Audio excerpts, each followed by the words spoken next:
Regional brain abnormalities associated with long-term heavy cannabis use.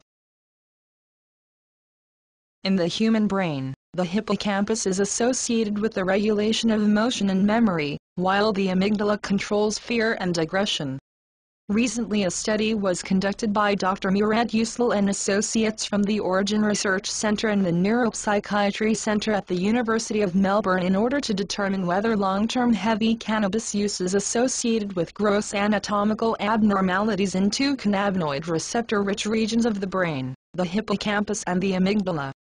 In the study, Usal's team did high-resolution MRIs on 15 men who smoked more than 5 joints a day for more than 10 years with no history of polydrug abuse. They compared those with scans of 16 men who did not use marijuana. In addition, all the men took verbal memory tests and were examined for symptoms of psychiatric disorders.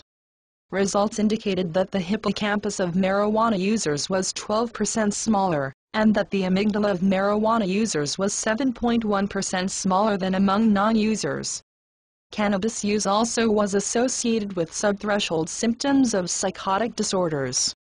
Lead researcher Murad Usal said, "This study shows long-term, heavy cannabis use causes significant brain injury, memory loss, difficulties learning new information, and psychotic symptoms, such as delusions of persecution, paranoia, delusions of mind reading, and bizarre social behaviors in even non-vulnerable users."